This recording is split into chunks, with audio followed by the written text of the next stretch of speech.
በምን እጽናናለሁ ከሌለኝ በምን ልበረታ ካላገዝከኝ አንተ ስላለ ነው መድኃኒቴ ቆሜ መታየቴ አንተ ስላለ ነው መድኃኒቴ ቆሜ መታየቴ በምን እጽናናለሁ ከሌለኝ በምን ልበረታ ካላገዝከኝ አንተ ስላለ ነው መድኃኒቴ ቆሜ መታየቴ አንተ ስላለ ነው መድኃኒቴ ቆሜ መታየቴ።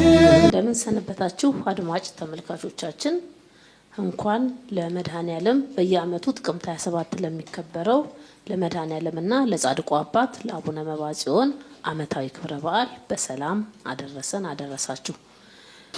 እንግዲህ በዓሉ የጌታችን የመድኃኒታችን የኢየሱስ ክርስቶስ የስቅለቱ መታሰቢያ የዓለም ድነት የተፈጸመበት የሁላችን መርገም የተወገደበት ሰውና እግዚአብሔር ሰውና መላእክት የታረቁበት ለሰው ልጅ ሰላም የታደለበት በዓል ነው።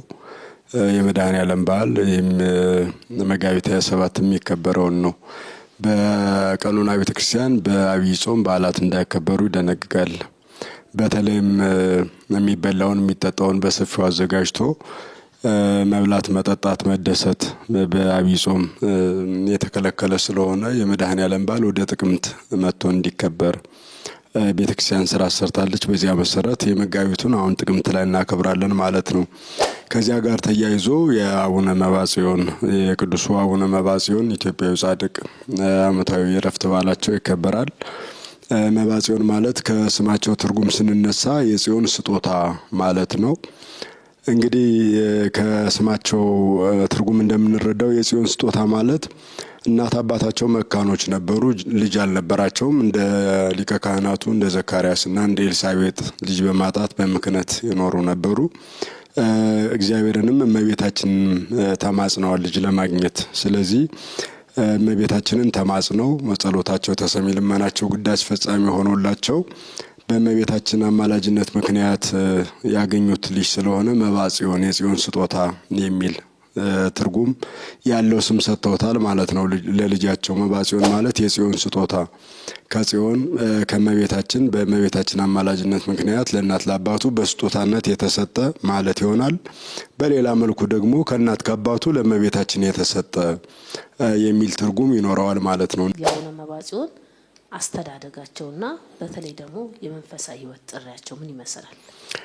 መልካም እንግዲህ ቀደም ሲል እንደገለጽኩት እናትና አባታቸው ሀብተ ጽዮን ይባላሉ። እናታቸው ደግሞ ጽዮን ትኩና ወይም ሂሩት ይባላሉ።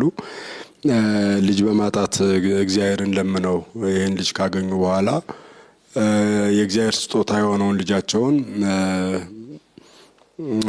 አባታቸው ሀብተ ጽዮን በሚገባ አሳድገውታል።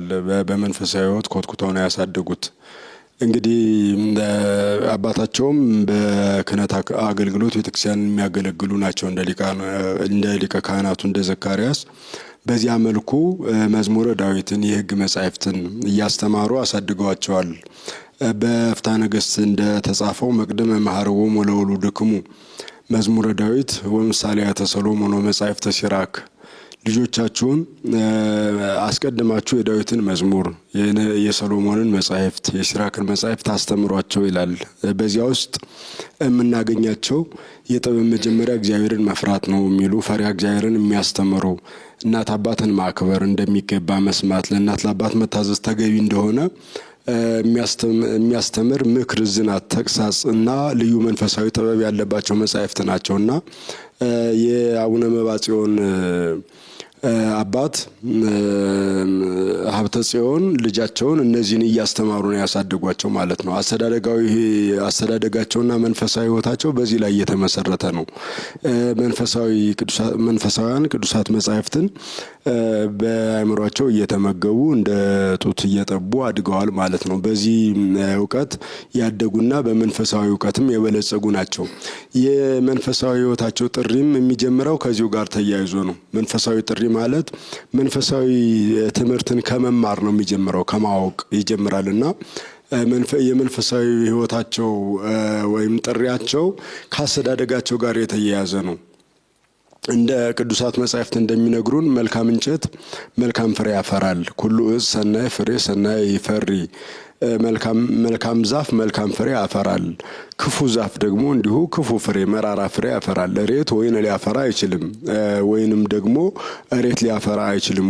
ወይንን እሬትም እሬትን እንደሚያፈራ መልካም ዛፍ የሆኑት የአቡነ ሀብተ ማርያም እናትና አባቶች መብዓ ጽዮንን አግባብነት ባለው አስተዳደግ ማለት ለመንፈሳዊ ሕይወቱ በሚበጅ የእግዚአብሔርን መንገድ የእግዚአብሔርን ጎዳና በማሳየት ነው ያሳደጓቸው። የመንፈሳዊ ሕይወታቸው ጥሪ ይህን በመሰለ መልኩ የተጀመረ ነው። ከዚያው ከቤት ነው የጀመሩት ማለት ነው። የመንፈሳዊ ሕይወት ጥሪን ከቤታቸው ነው። እንግዲህ የብዙ ቅዱሳን አባቶቻችን የመንፈሳዊ ሕይወት ስንመለከት እንደነ ኤርምያስ ከእናታቸው ማህፀን ጀምሮ ቀደስኩ ከመከርሰ እምከ ከእናተ ማህፀን ጀምሬ ቀደስኩ ለየውሃ ከበርኩ ተብለው የተመረጡ አሉ። እንደነ ዮሐንስ መጥምቅ ወይም መለላይሊሁ መንፈስ ቅዱስም ከርሰሙ ከእናቱ ማህፀን ጀምሮ መንፈስ ቅዱስ መልቶበት ይኖራል። ወውቱ ያውር ቅድሚሁ በመንፈስ ቅዱስ ወባይለ ኤልያስ እሱም በመንፈስ ቅዱስ ተቃኝቶ በኤልያስ ግብር ጸንቶ ይኖራል። የሚጣፍጥ የሚያሰክር ነገር አይበላም አይጠጣም ተብሎ ተነግሮ እንደዚህ በዚህ መልኩ የተጠሩ አሉ። ገና ከእናታቸው ማህፀን የተመረጡ ማለት ነው። እንዲሁም ደግሞ ተወልደው በቤተሰብ መንፈሳዊ ሕይወትን ክርስትናን ከቤተሰብ በመማር መንፈሳዊ ሕይወታቸውን የመንፈሳዊ ሕይወታቸውን ጥሪ የሚጀምሩ አሉ። ብዙ ጊዜ አሁን ኢትዮጵያውያንን ከተመለከትናቸው መንፈሳዊውን ትምህርት ነገር ሃይማኖትን መጀመሪያ የሚማሩት ከእናት ከአባት ነው። ዛሬም ማለት ነው። መንፈሳዊ የመጀመሪያ የትምህርት ሃይማኖት መምህሮቻችን ወላጆቻችን ናቸው። በተለይ ደግሞ እንደ ሀብተ ማርያም እንደ ሀብተ ጽዮን ያሉ አባቶች ወላጆች ደግሞ በደንብ የቤተክርስቲያንን ትምህርት የሚያውቁት ቅድም እንዳልኩት መዝሙረ ዳዊትን መጻሕፍተ ሲራክና መጻሕፍተ ሰሎሞን በማስተማር የልጆቻቸው መንፈሳዊ ሕይወትና የመንፈሳዊ ጥሪያቸውን የሕይወት አቅጣጫ ይመራሉ ማለት ነው። ስለዚህ በዚህ ላይ ተመስርተው እንዲህን እየተማሩ ካደጉ የቤተክርስቲያንን ትምህርት በደንብ እያወቁ እየጠነቀቁ ከመጡ በኋላ የበለጠ ትምህርታቸውን ለማስፋፋት ወደ ትምህርት ቤት ወደ ቅኔ ቤትም ወደ ሌላ ትምህርት ቤቶችም እንደተንቀሳቀሱ የሕይወት ታሪካቸው ይነግረናል።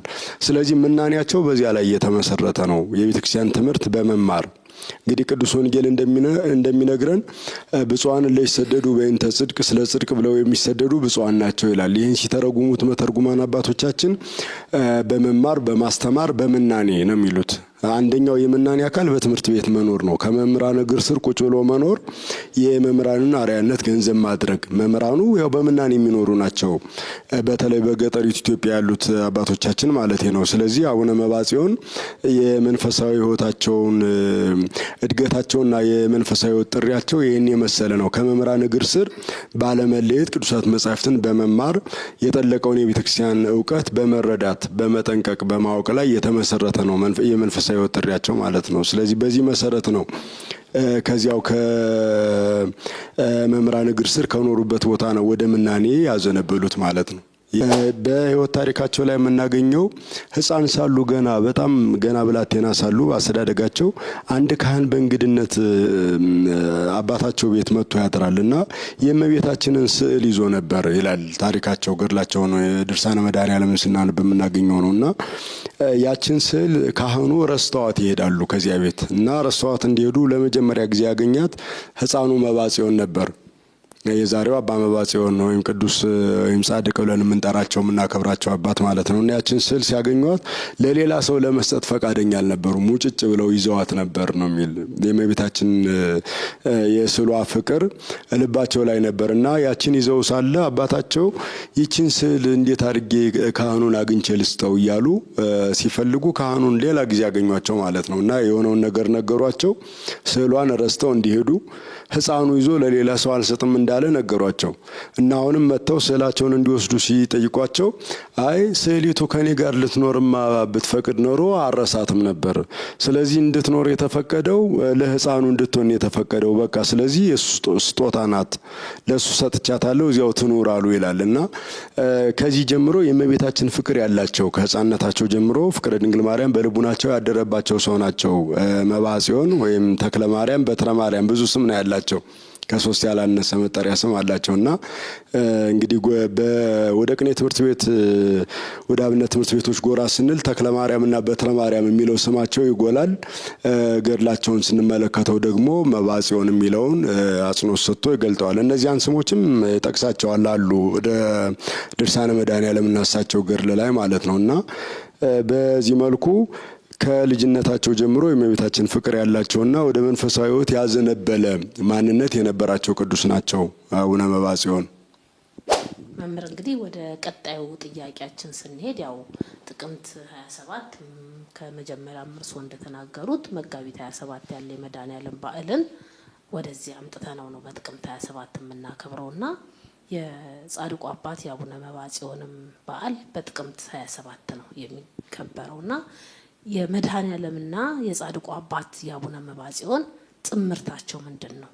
ቀን አጋጥሞት ነው ወይንስ ከታሪክ አባቶች ከሚስጥር ጋር ተያይዞ ነው በአንድ ቀን በዓሉ የሚከበረው?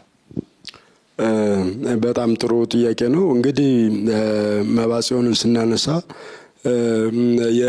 የመንፈሳዊ ሕይወታቸው የተመሰረተው እሱ ላይ ነው። መንፈሳዊ ሕይወት ቅድስና ያለ መድኃኔዓለምና ያለ ቀራንዮ ያለ እግረ መስቀሉ ሊሆን አይችልም። የቅዱሳን ቅድስና የተመሰረተው በመስቀል ላይ ደሙን ባፈሰሰው በጌታችን በመድኃኒታችን በኢየሱስ ክርስቶስ ላይ ነው።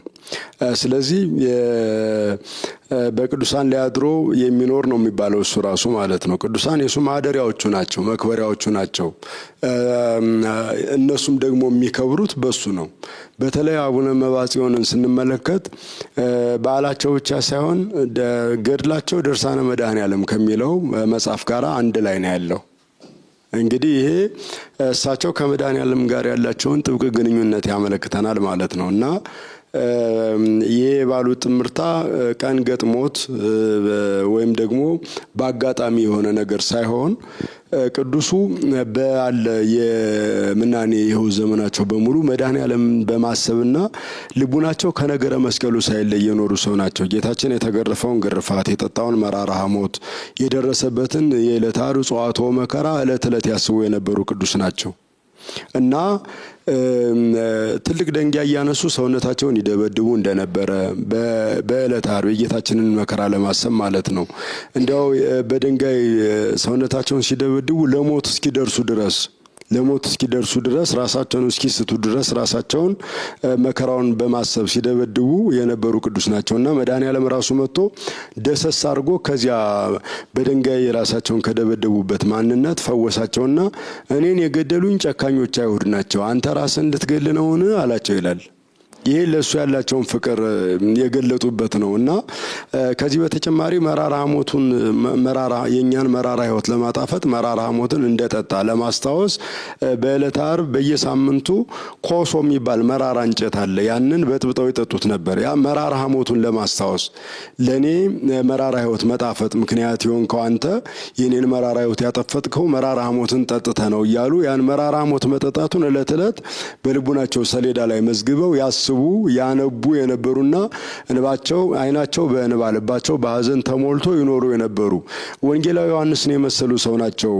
ቀራንዮ በአካለ ስጋ ሳይደርሱ እግረ መስቀሉን በአይነ ህሊናቸው ስለው በልቡናቸው መዝገብ በአይኖቻቸው እየተመለከቱ ዕለት ዕለት መከራ መስቀሉን በማሰብ የጌታችንን መከራ በማስታወስ የኖሩ ቅዱስ ናቸው እና የመድኃኔዓለም መከራ መስቀሉ በሚታሰብበት ዕለተ ዓርብ ነው ዕረፍታቸውና ይሄ ከእግዚአብሔር ጋር ያላቸው ፍቅር ከመድኃኔዓለም ጋር ያላቸው ጥብቅ ግንኙነት ያደረገው ነው እንጂ እንዲሁ ዝም ብሎ የተፈጠረና የተከናወነ አይደለምና በየሳምንቱ የመድኃኔዓለምን መራራ የሆነውን መከራውን የሚያስቡ ዘይጾረ መስቀለ ሞቴ ይክሊጽ ጸመደን ይደሉ ሊተወ ይክሊጽ ጸመደን መከራ መስቀሉን የማይሸከም የኔ ደቀ መዝሙር ሊሆን አይገባውም ሊከተለኝም አይችልም የሚለውን የወንጌል ቃል በሕይወት የኖሩ ናቸው፣ የተረጎሙ ናቸውና ይሄ ያላቸው ፍቅር ነው ከመድኃኔዓለም ጋራ መታሰቢያቸው እንዲሆን እንዲደረግ ገድላቸውም ድርሳናቸውም ከድርሳነ መድኃኔዓለም ጋር አብሮ አንድ ላይ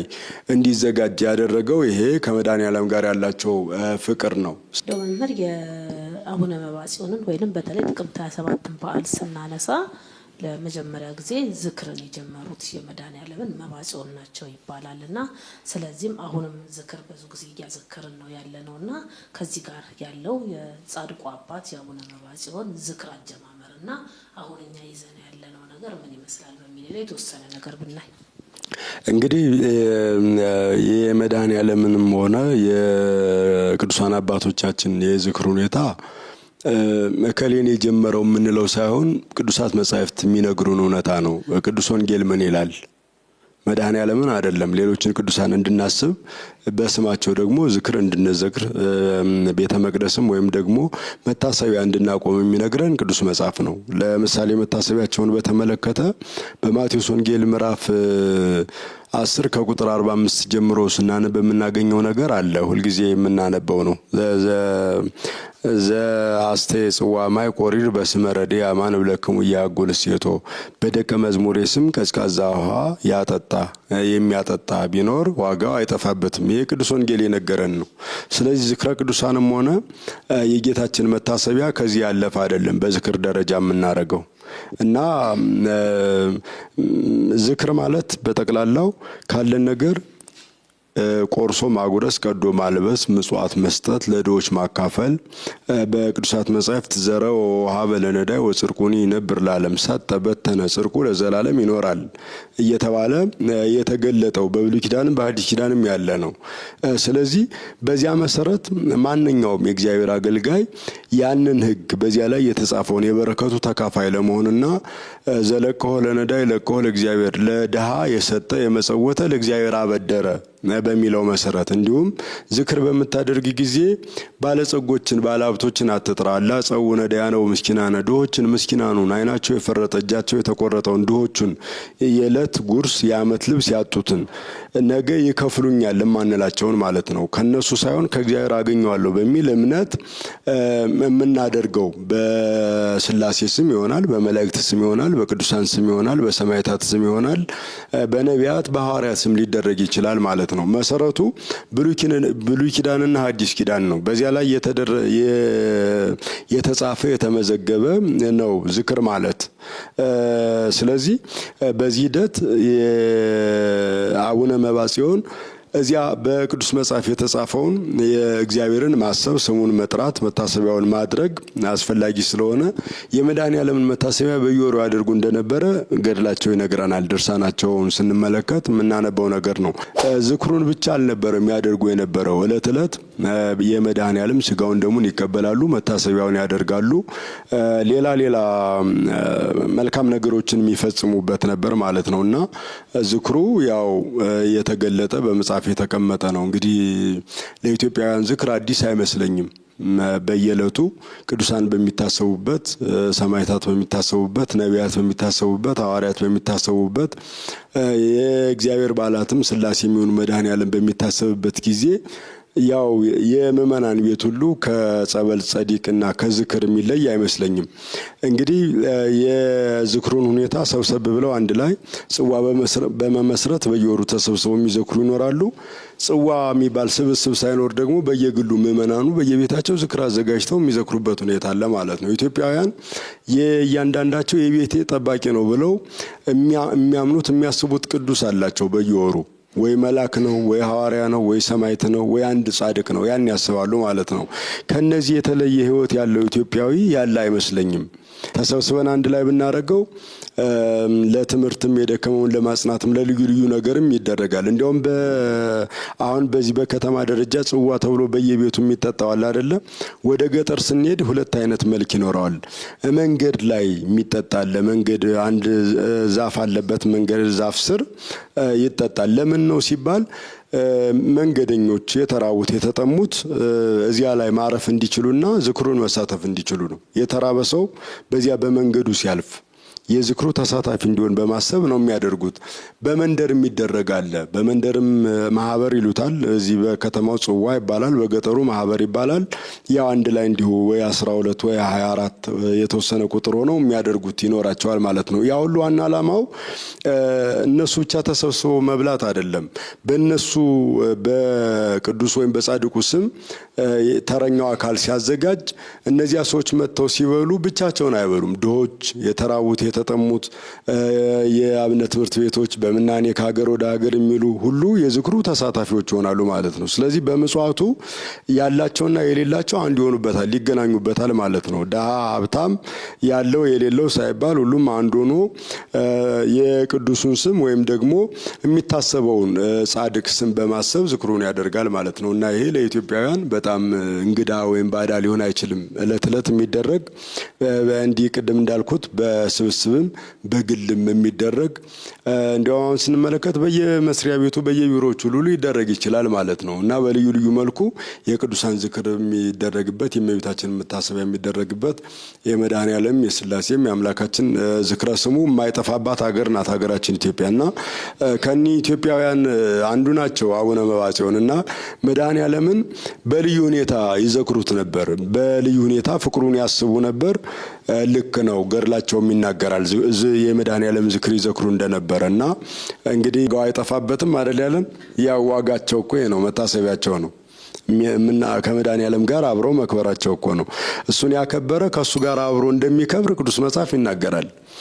ምንድነው የሚለን ሐዋርያው ቅዱስ ጳውሎስ በሮሜ መልእክቱ እኮ ስለ ትንሣኤው በመሰከረበት መከራ መስቀሉን በተናገረበት አንቀጽ ውስጥ ወም ከመኬ ተመስልነው በሞቱ ንትሜሰሎ በሕይወቱ በሕማሙ በመከራው በሞቱ የምንመስለው ከሆነ በትንሣኤው በመክበሩም ደግሞ እንመስለዋለን። ከሱ ጋራ አብረን እንነግሳለን። ወም ከማረይን ሕማመን የሪ ክብረ ምስሌው ከሱ ጋራ መከራውን ከተቀበልን ከሱ ጋራ እንከብራለን፣ እንነግሳለን፣ ከሱ ጋራ እንስተካከላለን እያለ ከፍ ያለ ክብር እንደሚያገኙ ቅዱሳን እሱን ያሰቡ መከራውን ያሰቡ ከፍ ያለ ክብር እንዳላቸው ቅዱስ መጽሐፍ ይነግረናል። ስለዚህ በዚያ የተገባላቸው ቃል ኪዳን ምንድነው? በተለይ ደግሞ ጥቅምት 27 የመድኃኔዓለም ቀን ብቻ ነው ወይንስ ደግሞ የበዓለ ዕረፍታቸውን ወይንስ ሌላስ የጻድቁ አባት በዓልን የምናከብርበት ጊዜ አለ? ማለት ወራይ ነው፣ ሁልጊዜ እናከብራቸዋለን። ወራዊውን ዓመታዊ በዓልን ስናከብር ለምሳሌ 2-3 ጊዜ የምናከብርበት ነገር አለ። እሳቸው ጥቅምት 27 ብቻ ነው በብዛት የምናውቀውና ተጨማሪ አለ ወይስ የበዓለ ዕረፍታቸው ብቻ ነው? እንግዲህ ቅዱሳን ዕረፍታቸው በሁሉም ቦታ ሊከበር ይችላል። ደግሞ አንዳንዴ ልደታቸው ጽንሰታቸው የሚከበርበት ሁኔታም ሊኖር ይችላል። ይህን አሁን ወደ ገዳማቸው ጎራ ብንል ሙሉ የሆነ ነገር ልናገኝ እንችላለን። እኔ አሁን ሲከበር የማውቀው 27ን ነው። ነገር ግን ቅዱሱ በመላ ኢትዮጵያ በጣም የታወቁ ናቸው። በተለይ በአብነት ትምህርት ቤት የሚያልፍ አንድ የአብነት ተማሪ የቅኔም ተማሪ ሁኔ ዜማ አርብ ሲሆን ገበያ ላይ እንኳን እግር ጥሎት ገበያ ላይ ቢገኝ በስማቸው አቡነ ዘበሰማያት ይደግማል። ከቃል ኪዳኖቻቸው አንዱ ገበያ መካከል ሄዶ ገበያ ላይ አቡነ ዘበሰማያት በሳቸው ስም የጸለየ መንግስተ ሰማያትን ይወርሳል የሚል ቃል ኪዳን አላቸው እና ያስባቸዋል። በቃ ገበያው መሀል ቁጭ ብሎ ጸሎት ይጸልያል፣ አቡነ ዘበሰማያት ይደግማል ማለት ነው። ከመታሰቢያቸው አንዱ ነው፣ ከቃል ኪዳኖቻቸው አንዱ ነው። ሌላኛው ከተሰጣቸው ቃል ኪዳን መካከል አርብ በየሳምንቱ ሺህ ነፍሳትን ከገነት እንዲያወጡ እንደ ክርስቶስ ሰምራ ቃል ኪዳን ተገብቶላቸዋል። በትረ ማርያም የሚል ስማቸው ከዚህ ጋር የተያያዘ ነው። በትራቸው መቋሚያቸውን ወደ ሲኦል በመስደድ በዚያ በበትራቸው ነው የሚያወጡት ይላል። ከሲኦል ነፍሳትን እንዲያወጡ ቃል ኪዳን ተሰጥቷቸዋል። አርብ ማለት ነው። ሌላም ይህን የመሳሰሉ ቃል ኪዳኖች ያላቸው ቅዱስ ናቸው። እኒህ ቅዱስ እና ዝክራቸውን የዘከረ መታሰቢያቸውን ያደረገ ቤተ መቅደሳቸውን ያነጸ እነዚህ ነገሮች የሚያደርጉ ሁሉ ዋጋውን እንደሚያገኝ ገድላቸው ይነግረናል ማለት ነው። እንግዲህ ይሄ ሁሉም ቅዱሳን ላይ የምናየው ነው የምንመለከተው ነውና እንግዲህ ይህን ቃል ኪዳናቸውን መሰረት አድርጎ በተለይ ጥቅምት 27 ለተረፍታቸው ስለሆነ ቃል ኪዳን ብዙ ጊዜ ስናየው ለተረፍት የቀረበ ነው። የቅዱሳንም በዓላቸው የሚጎላው ከዕለተ ልደታቸውም ከድንቅ ድንቅ ታምራት ካደረጉባቸውም በተለየ የሚጎላው ዕለተ ዕረፍታቸው ነው። ለምን? ሰውረውት የኖሩት ክብራቸው የሚገለጠው በዕለተ ዕረፍታቸው ነው። ቅዱስ ወንጌል እንደሚነግረን የትክል ተከብቶ ሀገር እንተ ታንጸት መልል ተደብር፣ በተራራ ላይ የቀናች መንደር ልሰወር ልደበቅ ብትል መደበቅ አትችልም፣ መሰወር አትችልም። የተራራው ከፍታ ግድ ይገልጣታል። ቅዱሳንም በዚህ ዓለም ሲኖሩ ከሰው ርቀው ከዘመድ ተለይተው የላመ የጣመ ሳይቀምሱ የሞቀ የደመቀ ሳይለብሱ በዋሻ በፍርኩታ በምድረ በዳ ከሰው ተለይተው ነው የሚኖሩት። ብዙ ሰው አያውቃቸውም በሕይወተ ሥጋ ሲኖሩ። ያ ተደብቀው ሲኖሩት ሲሰሩት የነበረው የስራቸው ከፍታ በዕለተ ዕረፍታቸው ይገለጣል ማለት ነው። ስለዚህ ክብራቸው የሚጎላው ከዕለተ ልደታቸውና ከዕለተ ጽንሰታቸው ይልቅ ዕለተ ዕረፍታቸው ይጎላል። በዕለተ ዕረፍታቸው ምክንያት ነው ዕለተ ጽንሰታቸው ወይም ደግሞ ዕለተ ልደታቸው ሊከበር የሚችለው። ያ ተሰውረው ሲሰሩት የነበረውን ስራ በዕለተ ዕረፍታቸው በድንቅ ታምራት፣ በቃል ኪዳን፣ እውር በማብራት ጎባጣ በማቅናት ይገልጠዋል እግዚአብሔር ማለት ነው። ያ የስራቸው ከፍታ ይገለጣል ማለት ነው። ያኔ የስራቸው ከፍታ ሲገለጥ ሰው ዕለተ ልደታቸውንም ለማክበር መቼ ነው የተወለዱት፣ መቼ ነው የተጸነሱት ወደሚለው ሁሉ ይሄዳል ማለት ነው። እና እኔ አሁን በአቡነ መብዓ ጽዮን ዙሪያ ወደ ገዳማቸው ብንሄድ ዕለተ ልደታቸውም ሊከበር ይችላል። እኔ የማውቀው ግን ያየሁት ምክንያቱም ገዳማቸው አካባቢ አልሄድኩም። እማውቀው በጥቅምት መድኃኔዓለም ከመድኃኔዓለም ጋር የእሳቸው በዓል የዕረፍታቸው በዓል እንደሚከበር ነው የማውቀው። ያ ማለት ዕለተ ልደታቸውና ዕለተ ጽንሰታቸው አይከበርም ማለት አይደለም። ሊከበር ይችላል። እንግዲህ ይህን ወደ ገዳሙ ጎራ በማለት ይከበራል አይከበርም የሚለውን ደግሞ ማጣራት የበለጠ መጠየቅ የተሻለ ይሆናል። ዋናው ግን የቅዱሳን አባቶቻችን ዕለተ ዕረፍታቸው ነው። ዕረፍታቸው ነው የክብራቸው መሰረት የሚሆነው ማለት ነው። ያ ከዕለተ ልደታቸው ወይም ደግሞ በመንፈሳዊ ጥሪ ከተጠሩበት ጊዜ ጀምሮ ያገለገሉት የተከተሉት ፈጣሪያቸው ክብራቸውን የሚገልጠው ከዕለተ ሞት በኋላ ነው። ቅድመ ዕለተ ሞት ክብራቸው ቢገለጥ በከንቱ ውዳሴ ሊወድቁ ይችላሉ። እዚያም ላይ ደርሱ ይችላሉ። እነሱ ገድል የሚጻፍላቸው ታቦት የሚቀረጽላቸው ቤተ መቅደስ የሚታነጽላቸው በሕይወተ ሥጋ እያሉ አይደለም። በሕይወተ ሥጋ ሳሉ ከእግዚአብሔር ጋር የጠበቀ ግንኙነት ቢኖራቸው እንኳ ሰው እንዲያከብራቸው አይፈልጉም። ሰው ቢያከብራቸው ራሱ ያን ክብር አይፈልጉትም። ምክንያቱም ለሰይጣን ወጥመድ ወይም ምሽግነት ሊያገለግል ይችላል ማለት ነው። ከዕለተ ዕረፍታቸው በኋላ ግን ሰይጣን እነሱን ድል ማድረግ አይችልም። በቃ ተጋድሏቸውን ፈጽመዋል። እግዚአብሔር የሰጣቸውን የተጋድሎ ሕይወት መንፈሳዊ ሕይወታቸውን ፈጽመዋል። የሚጠብቃቸው የክብር አክሊል ነው። ያ የክብር አክሊል በአካለ ነፍስ የክብር አክሊሉን ሲቀበሉ በምድር ላይ ደግሞ ያ ክብራቸው ይገለጣል ማለት ነው። ለምን? ቃል ኪዳናቸው ለሌሎች ስለሚተርፍ ነው። አሁንም እኮ በምድር መከበሩን እነሱ ፈልገውት አይደለም። ቃል ኪዳናቸው የተሰጣቸው ቃል ኪዳን ለሌሎች እንዲተርፍ መታሰቢያቸው ሲደረግ በዕለተ ዕረፍታቸው ወይም በዕለተ ልደታቸው በዕለተ ጽንሰታቸው ምእመናን ተሰብስበው በዓሉን ሲያከብሩ ስጋውን በመብላት ደሙን በመጠጣት ከእግዚአብሔር ጋር የበለጠ ግንኙነት በማድረግ ነው። ስለዚህ ያው በዕለተ ዕረፍታቸው ክብራቸው በደንብ ይገለጣል። ያ የተገለጠውን ክብራቸውን ነው እንግዲህ ያን ሰው አይደለም የሚገልጠው እግዚአብሔር ነው የቅዱሳንን ክብራቸውን የሚገልጠው በታምራት ድውያንን በመፈወስ ዕውርን በማብራት ይገልጣቸዋል። ይሄ በየዓመቱም በየወሩ መታሰቢያቸው በሚደረግ ጊዜ የሰው ልጅ የቃል ኪዳናቸው ተሳታፊ ይሆናል ማለት ነው። በረከታቸውን ያገኛል። በነፍሱም በስጋውም ድነትን ያገኝበታል። በዓሉን ለማክበር ሄድ አንድ ሰው ስርዓተ ማሕሌቱን ቢሳተፍ ቅዳሴውን ቢያስቀድስ ስጋውን ደሙን ቢቀበል ድነተ ነፍስ ተደረገለት ማለት ነው። ስጋዬን የበላ ደሜን የጠጣ የዘላለም ሕይወት አለው የሚለው አምላካዊ ቃል ኪዳን እዚህ ላይ ይፈጸማል ማለት ነው። እንግዲህ የቅዱሳን ክብር የእግዚአብሔር የቸርነቱ መገለጫ ነው። ምክንያቱም አማልክት ዘበጸጋ የጸጋ አማልክት ያላቸው እሱ ነው። የባህሪ አምላክነቱን በጸጋ ለነሱ ሰጥቷቸዋል ማለት ነው። እሱ ካህሌ ኩሉ ሁሉን ቻይ ነው፣ ሁሉን ማድረግ ይችላል እና በጸጋ ዕውር ማብራት ጎባጣ ማቅናት ድውይ መፈወስ እንዲችሉ ያደርጋቸዋል። ይህን የእግዚአብሔር ስጦታ በእነሱ ላይ እናየዋለን፣ እንቀበላለን።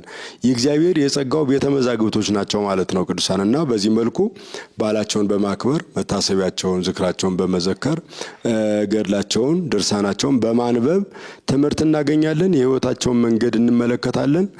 ወደ እግዚአብሔር እንዴት ጉዞ እንዳደረጉ ትምህርት እናገኝበታለን። በሕይወታቸው ጠቅላላውን ሲጠቀለል ከዕለተ ልደታቸው ወይም በመንፈሳዊ ጥሪ ከተጠሩበት ጊዜ ጀምሮ እስከ ዕለተ ዕረፍታቸው ያደረጉት ጉዞ ለእኛ በጣም ትልቅ ትምህርት ነው። ወደ እግዚአብሔር እንዴት መድረስ እንደሚቻል ያሳያል። ከእግዚአብሔር ጋር መኖር የምንችለውን ረቂቅ ሕይወት አጉልቶ የሚያሳይ ነው ያ የቅዱሳን ሕይወት ማለት ነው እና ዕለተ ዕረፍታቸውን ስናስብ ከዕለተ ጽንሰታቸው ልደታቸው ጀምሮ ያለው የህይወት ታሪካቸው ለምእመናን ጆሮ ይደርሳል፣ ይነገራል። አሁን ይህን ለምእመናን ህይወት እንዲደርስ አይደል እዚህ እየተነጋገርን ያለ ነው። እዚህ የምንነጋገረው ለምእመናን ጆሮ ቢደርስ የምእመናን ህይወት ወደ እግዚአብሔር እንዲቀርብ መሰላል ይሆናል፣ ያገለግላል፣ ይማሩበታል። አንድ ሁለት ደግሞ ስማቸውን ሲጠሩ መታሰቢያቸውን ሲያደርጉ የቃል ኪዳናቸው ተሳታፊ፣ በቃል ኪዳናቸው በረከትን ድነትን የሚያገኙ ይሆናሉ ማለት ነው እና ቤተክርስቲያንም የቅዱሳንን መታሰቢያቸውን ስታደርግ በዓላቸውን ስታከብር ዕለተ ዕረፍታቸውን ዕለተ ጽንሰታቸውን ዕለተ ልደታቸውን ስታከብር ዋና ዓላማው ከህይወታቸው መማር፣ በቃል ኪዳናቸው መጠቀም፣ በዓላቸውን በማክበር ምጽዋት ሰጥቶ የቅዱሳት መጻሕፍትን ቃል መፈጸምና ስጋውን በልቶ ደሙን ጠጥቶ የዘላለም ህይወት ማግኘት ነው። ሌላ ዓላማ ሊኖራቸው አይችልምና እኔ እንግዲህ ሲከበር ማውቀው ዕለተ ዕረፍታቸው ነው፣ ዕለተ ልደታቸውን ወደ ገዳሙ ሄደን እንጠይቃለን። ቅርብ ነው፣ እዚሁ ተጉለት አካባቢ ነው የትውልድ ቦታቸው። ሩቅ አይደለም፣ ለአዲስ አበባ ጎራ ብሎ መጠየቅ ነው። አንዴ ወይ አንቺ ሄደሽ እንዲሁ ይሄን ቲም ይዘሽ ሄደሽ ትቀርጪ ይሆናል።